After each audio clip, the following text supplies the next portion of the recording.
नमस्कार, prime news देख रहे हैं आप। मैं हूं आपके साथ अंजुले सिंह। जी हां, देश में कोरोना केस में गिरावट दर्ज की गई है। बीते 24 घंटे में 3,68,147 नए केस सामने आए हैं और बीते 24 घंटे में 3,07,32 ठीक भी हुए हैं। 24 घंटे में 3,417 लोगों की जहां मौत दर्ज की गई है और देश में कोरोना संक्रमितों का कुल आंकड़ा 1,99,25,604 पार कर गया है। देश में अब तक ठीक हुए मरीजों की संख्या 16,29,000 माफ कीजिएगा 16,29,003 हो चुके हैं और देश में कोरोना से मरने वालों का कुल आंकड़ा 2,18,959 है। भारत में कोरोना के अब कुल एक्टिव केस 34,13,642 है और कुल वैक्सीनेशन 15,71,98,207 है। यानी कि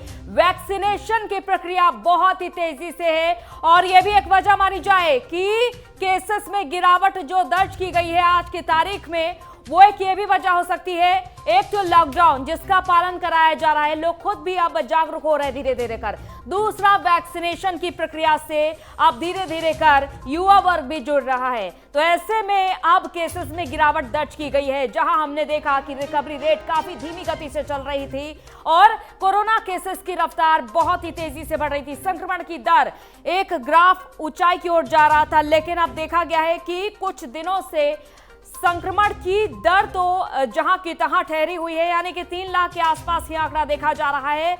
लेकिन साथ ही साथ जो केसेस बढ़ रहे थे उनमें फिलहाल देखा जा रहा है कि रिकवरी दर भी बहुत तेजी से बढ़ रहा है। तो ये गनीमत की बात है, पूरे भारत देश के लिए गनीमत की बात है। 24 घंटे के अंदर अंदर 3,000 से ज्यादा मौतों के आंकड़े सामने आ चुके हैं, जो कि बहुत ही ज्यादा चौंकाने वाली बात भी है।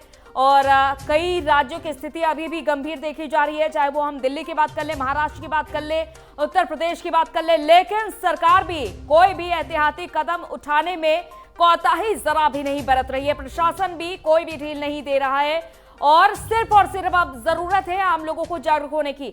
हालांकि बेड्स की बात कर लें और अस्पताल में ऑक्सीजन की बात कर लें, उसको लेकर भी तमाम इंतजाम किए जा रहे हैं। और उत्तर प्रदेश के तमाम शहरों की हम जिलेवार ये जो आंकड़ा हम आपको ग्राफिक्स के जरिए बता रहे हैं कि कहां है कितने मरीज। सिद्धार्थनगर में 111, बदायूं में 369 मरीज सामने आए हैं। लखनऊ में 3,542 केसेस सामने आ चुके हैं, यहां पर कुछ गिरावट दर्ज की गई है। और कानपुर में 357 केसेस सामने आए हैं। वाराणसी में 1,610 केसेस सामने आए हैं। गौतम बुद्ध नगर में 1,571 केसेस सामने आए हैं और मेरठ में 1,033 केसेस सामने आए हैं। प्रयागराज में भी गिरावट दर्ज की गई है, यहां पर भी 974 केसेस सामने आए हैं। गाजियाबाद में 1,085 केसेस सामने आए हैं और इसी तरीके से हम आपको ये क्रमवार आंकड़ा बता रहे हैं।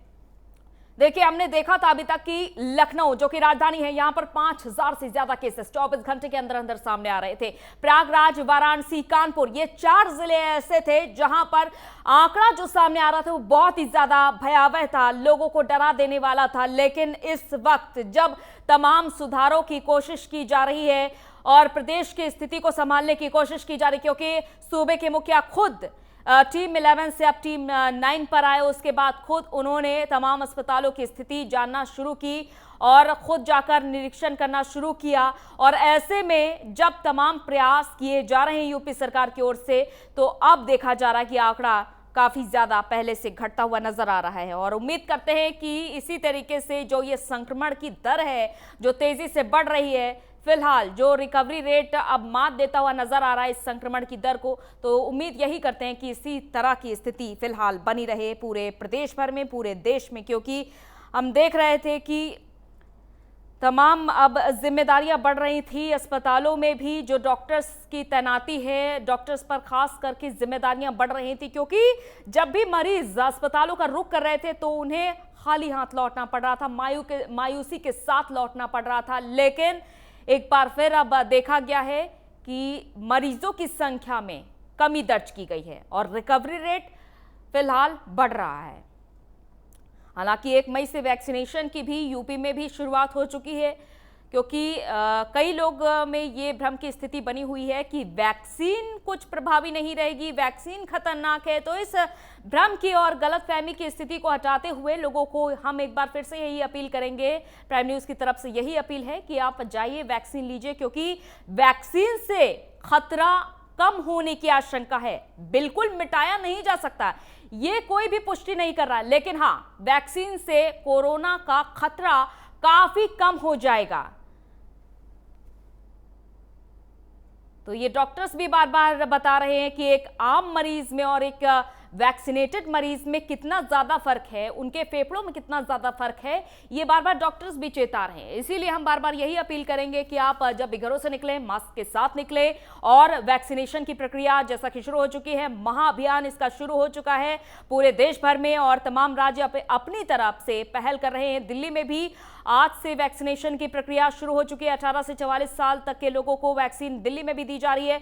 और जहां उत्तर प्रदेश की बात कर ले, यहां पर पहले ही यानी कि 1 मई से ही शुरू हो चुकी है ये प्रक्रिया, जहां रजिस्ट्रेशन भी तमाम लोगों ने कराना पहले ही शुरू कर दिया था। इतनी ज्यादा जागरूकता हमने देखी, और तमाम जिलों से हमारे संवाददाता भी हमारे साथ जुड़ चुके हैं तमाम अपडेट के साथ। बदायूं से हमारे संवाददाता विजय श्रीवास्तव, आलोक तनेजा हमारे साथ सहारनपुर से, आशीष तिवारी कानपुर से, और लखनऊ से हमारे संवाददाता हमारे साथ जुड़े हुए हैं।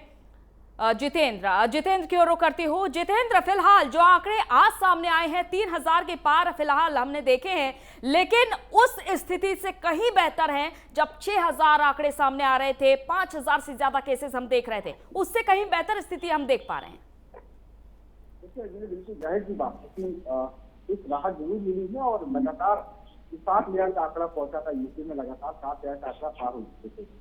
अब एक स्थिति ये आ गई कि हालात अब काबू में। हालांकि वैज्ञानिकों के अनुसार जो है पीक समय चल रहा है, और पीक समय में अपने आप को खास ख्याल रखना है, और इसको देखते हुए एक राहत बड़ी खबर है राजधानी के वासी के लिए। लेकिन मौत का आंकड़ा अंजलि वो कम होने का नाम नहीं ले रहा। लगातार आज 25 लोगों ने अपनी जान, पिछले 24 घंटे 25 लोगों ने अपनी जान गंवाई है।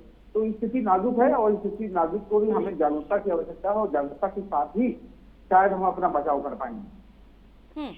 देखिए, जागरूकता की तो आवश्यकता है, लेकिन जितेंद्र अभी तक हम ये देख पा रहे थे कि अस्पतालों में जब भी मरीज जा रहे थे तीमारदारों के साथ, मायूस होकर वापस लौटना पड़ रहा था, और अब स्थिति कहीं पहले से बेहतर देखी जा रही है। 3 दिन का लॉकडाउन लगाया गया है, और जाहिर सी बात है कि प्रदेश सरकार 3/11 से 3/9 पे आ गए, और तमाम रणनीति को अपना रहे प्रदेश के मुखिया। ग्राउंड जीरो पे उठ रहे हैं, जब से वो कोरोना रिपोर्ट निगेटिव आई, और सबसे ग्राउंड जीरो को उतर के उन्होंने वैक्सीनेशन से लेकर अस्पतालों का निरीक्षण किया। ये आज हॉस्पिटल गए थे, जो कि लखनऊ के रावल सिंह में बनाया जा रहा है, और उम्मीद है कि 5 तारीख से मिल जाएगा। अस्पतालों के प्राइवेट अस्पतालों की बात की जाए तो अभी स्थिति 10 की तरफ बनी हुई है। हालांकि सरकार तमाम तरह की सख्ती कर रही है, तमाम तरह के निर्देश दिए जा रहे हैं, अधिकारी भी चक्कर लगा रहे हैं, लेकिन प्राइवेट अस्पतालों का एक ही ढर्रा है, ऑक्सीजन नहीं है, और लगातार वो ढर्रा बना हुआ है। और कहीं ना कहीं मरीजों की संख्या की बात की जाए तो सरकार ने कहा था कि अपने बेडों की संख्या आपको डिस्प्ले करनी होगी। लखनऊ के कई अस्पताल ऐसे हैं जहां पर आप उनकी वेबसाइट पे जाकर आप देख लीजिए कि बेड 0 दिखा रहे हैं, मतलब फुल दिखा रहे हैं, एक भी खाली नहीं दिखा रहे हैं। हालांकि सरकारी अस्पतालों में कुछ राहत नजर आ रही है, बेड खाली फुल है, लेकिन स्थिति बहुत ही नाजुक है। लोग लगातार जो कोरोना संक्रमित डॉक्टर हो रहे हैं, उनसे कहीं ना कहीं एक स्टाफ की भी कमी है। सरकार ने निर्णय लिया है कि MBBS के जो फाइनल ईयर के बच्चे हैं वो कहीं ना कहीं इसमें शामिल होंगे, वो संभालेंगे कोविड की कमान।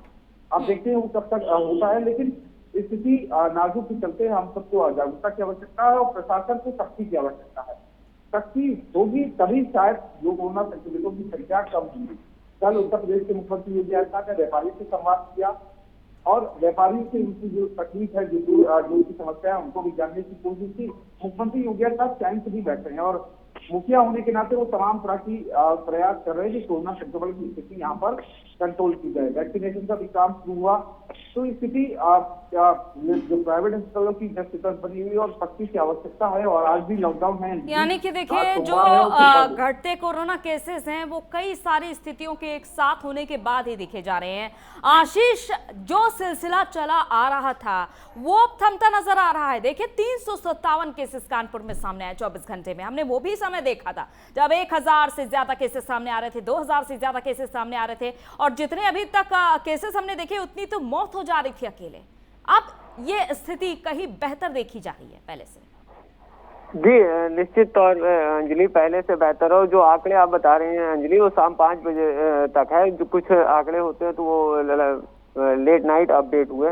तो जो नया संक्रमण के मामले पिछले 24 घंटे की बात करें हम तो 1223 आए हैं कानपुर के अंदर, 18 मौतें हुई। लेकिन ये 1223 एकदम से जो रेशियो पिछले 2 हफ्ते की अगर हम बात करें तो 2000, 2200, 2300 इस तरह संक्रमण के केसेस रोज 24 घंटे में सामने आ रहे थे। उसमें 800-900 और लगभग 1000 के जो संक्रमित मरीज है वो कम हुए हैं। निश्चित तौर पे राहत की बात है। लेकिन कानपुर के अंदर सबसे बड़ी चिंता का विषय मौतों के आंकड़ों पे लगाम लगाना वो नहीं लग रहा है अंजलि। 18 मौतें हुई हैं और कहीं ना कहीं टीम गठित की गई थी उसकी मौत के आंकड़ों को कम किया जाए। तो संक्रमण में राहत की बात है कि संक्रमित मरीज जो आए हैं उनका रेशियो बहुत तेजी से घटा है, लेकिन मौतों के आंकड़े जस के तस है। अभी मैं बता दूं कानपुर के ताजा हालात जो टोटल अभी पिछला से लेके जब से कोविड आया है 72,978 केस सामने आए हैं और इसमें 55,288 लोग ठीक भी हो चुके हैं। एक्टिव केसों की संख्या है 16,485 और आशीष बड़ा सवाल वजह क्या है आखिर? देखिए केसेस में गिरावट कुछ हद तक तो दर्ज की गई है, लेकिन वजह क्या है आखिर की जान बचा पाना लोगों की इतना मुश्किल हो रहा है इस बार? हालांकि ये वजह भी बताई जा रही कि जो नया वेरिएंट है बहुत खतरनाक है, लेकिन डॉक्टर्स की कैसी तैयारी थी कि आखिर लोगों की जान बचा पाना बहुत मुश्किल हो चुका है क्योंकि 2 बड़े दिग्गज आज कानपुर में खो दिए हैं। जी बिल्कुल अंजलि, डॉक्टर सरकार अपनी तरफ से पूरी तैयारी कर रहे हैं। अभी मैं बता दूं जो नए सीएमओ जो पिछले सीएमओ उनकी कंप्लेन लगातार आ रही थी, फोन नहीं उठा रहे थे, ग्राउंड जीरो पे आके वो काम नहीं कर रहे थे, कहीं ना कहीं बड़ी शिकायतें उनकी सामने आई थी।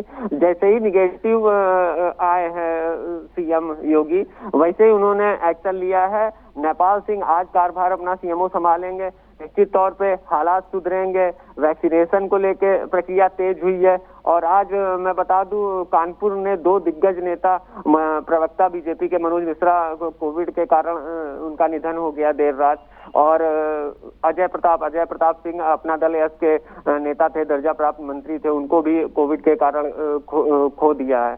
और पिछले अगर हम 1-2 हफ्ते की बात करें श्याम बिहारी मिश्रा कद्दावर नेता बीजेपी के 3 बार सांसद रहे, व्यापार को उन्होंने कहां से कहां ले गए, राष्ट्रीय अध्यक्ष तक रहे व्यापार मंडल के, व्यापार को बढ़ाया। तो आम हो चाहे खास हो किसी को कोविड नहीं छोड़ा है। और कानपुर की मैं बात करूं कारण अगर है तो तैयारी तो है, लेकिन अभी जो स्थिति है 29 कोविड हॉस्पिटल बनाए गए थे, 25 बेडों की संख्या लगभग 2800 से ऊपर है। 500 बेड बिल्कुल तैयार हैं, वेंटिलेटर और आईसीयू बेड भी वहां पे तैयार, लेकिन वहां पे ऑक्सीजन अगर मिल जाए तो 5 घंटे में वो तैयार हो जाए। वो कहीं ना कहीं लॉकडाउन जो लगा है उसमें कहीं ना कहीं थोड़ा सा स्थिति संभली है। यही वजह है जो रेशियो कानपुर में संक्रमित मरीजों का कम हुआ। अब अवेयरनेस लोगों में भी फैल रही है। अभी लॉकडाउन कल तक है, कल सुबह लॉकडाउन खुलेगा, लेकिन सबसे बड़ा सवाल है सरकार को भी प्रशासन को, नए सीएमओ पे भी सबसे बड़ी जिम्मेदारी है। कानपुर में जो मौतों का लगातार आंकड़ा बढ़ रहा है उसको कहीं ना कहीं कम करना। जी अंजलि। बिल्कुल आलोक, जैसा कि हम अभी तक ये देख पा रहे थे कि जब लोग अस्पतालों में जा रहे थे और जब भी फोन मिलाए जाते थे तो यही जवाब आता था कि बेड्स नहीं है, माफी चाहते, यही सुनने को मिल रहा था। क्या अभी भी ऐसी ही स्थिति देखने को मिल रही है या फिर कुछ सुधार, कुछ परिवर्तन यहाँ पर हुआ है सहारनपुर में? देखिए अंजलि, स्थिति सहारनपुर की भी जस के तस ही है। यहाँ पर जो निजी हॉस्पिटल्स को जिम्मेदारी सौंपी गई है, 5 निजी हॉस्पिटल्स को यहाँ जिम्मेदारी सौंपी गई है, उनकी हालत भी बहुत खराब है। जैसे कि हमारे सहयोगी लखनऊ से बता रहे थे, बेड मिलने की स्थिति बिल्कुल ठीक नहीं है। जिस तरीके से डेमोन्स्ट्रेशन होना चाहिए, जिस तरीके से उनको 2 टाइम में 10 बजे और 4 बजे एक डेमो करना चाहिए कि भाई हमारे पास इतनी वैकेंसी, इतने बेड खाली हैं, उनको बिल्कुल फॉलो नहीं किया जा रहा है। एक बात। दूसरी बात यह है कि जिस तरीके से हॉस्पिटल को अधिकृत किया गया है उसके मानक क्या है, किन मानकों पे उनको अधिकृत किया गया है। देखिए लगातार मरने वालों की संख्या सहारनपुर में बढ़ती जा रही है। बीते दिन भी यहाँ पर 12 मौतें दर्ज की गई हैं, जिसमें 2 मौत जो है वो निजी हॉस्पिटल जो बी ब्रॉस है वहां से हुई हैं और 9 मौतें जो है हॉस्पिटल जो यहाँ मेडिकल कॉलेज है वहां से हुई हैं। यहाँ पर 937 का आंकड़ा कल छुआ है कोरोना संक्रमितों ने। लेकिन सबसे सुखद बात ये हुई है सहारनपुर में, जो बहुत लंबे समय से देखी नहीं जा रही थी, 927 केसेस ठीक भी हुए हैं। 927 संक्रमित ठीक होकर अपनी मुख्य धारा में भी आए। ये एक नई बात सहारनपुर में डेवलप होकर आई है। लेकिन अगर हम हॉस्पिटल्स की बात करें, ऑक्सीजन की बात करें, मरीजों की देखभाल की बात करें, तीमारदार बिल्कुल संतुष्ट नहीं है। तीमारदार यहाँ का जो मेडिकल कॉलेज है वो लगातार जो मीडिया उनको एक्सपोज कर रही थी, उनकी जो कमियों को दिखा रही थी, मेडिकल कॉलेज के बाहर एक नोटिस चस्पा कर दिया है कि मीडिया का प्रवेश वर्जित है। अरे मीडिया का प्रवेश वर्जित हो जाएगा, तीमारदारों को आप पूछ नहीं रहे हैं, इलाज आप अंदर कर नहीं रहे, कौन दिखाएगा? मुख्यमंत्री सीएम तक कौन, सिस्टम तक कौन आवाज पहुंचाएगा? ये बहुत यक्ष प्रश्न है। सीएम योगी जो है लगातार अपनी टीम के साथ मॉनिटरिंग कर रहे हैं। एक नई बात सीएम योगी जी ने की है कि जिस तरीके से टीम 9 जो है वो वहां पर बनाई गई है लखनऊ में, अब जिला स्तर पे भी टीम 9 का गठन किया जाएगा जो इस चीज की मॉनिटरिंग करेगी। और डिस्ट्रिक्ट मजिस्ट्रेट के नंबर को भी व्हाट्सएप पर सक्रिय रहने को कहा गया। लेकिन ये कहने में और जमीनी हकीकत में बहुत अंतर है। जिस दिन ये कहना, सीएम का कहना जमीनी हकीकत में तब्दील हो जाएगा, उस दिन यहाँ पर संक्रमण जो रिकवरी का रेट है वो तेजी से बढ़ेगा। लोगों की जिम्मेदारी, जो प्रशासनिक अधिकारी हैं उनकी, अभी तक तो ये था कि चुनाव चल रहे हैं, अधिकारी चुनाव में बिजी हैं, चुनाव भी निपट गए। आज शाम तक सारे चुनाव का सिस्टम भी समाप्त हो जाएगा। रिकवरी रेट में सहारनपुर थोड़ा सा सुखद वातावरण में आया है। कल क्या होगा ये एक अलग बात है। चलिए आपके पास वापस आएंगे आलोक और विजय। क्या देखा जा रहा फिलहाल, अपडेट आपके पास क्या आ रही है? कोरोना के आंकड़े क्योंकि बढ़ भी रहे हैं, लेकिन साथ ही साथ कई मरीज ठीक होकर अपने घर भी वापस जा रहे हैं। आंकड़े फिलहाल अभी क्या स्थिति दर्शा रहे हैं? बिल्कुल अंजलि, आप ठीक कह रही हैं। जिस तरीके से पिछले 24 घंटे की अगर बात करें तो बदायूं में जो है वो 369 नए केस मिले हैं और 400 से ज्यादा लोगों को डिस्चार्ज किया गया है। भाई एक चीज सबसे बड़ी, मैं प्राइम न्यूज पे सबसे बड़ी अपडेट दे दूं बदायूं के दर्शकों के लिए भी और प्राइम न्यूज के दर्शकों के लिए, कि कल सीएम योगी उत्तर प्रदेश के जो मुख्यमंत्री हैं उन्होंने बदायूं के जनप्रतिनिधियों से बात की है और लगातार क्षेत्र की जनताओं की समस्याओं को जाना है।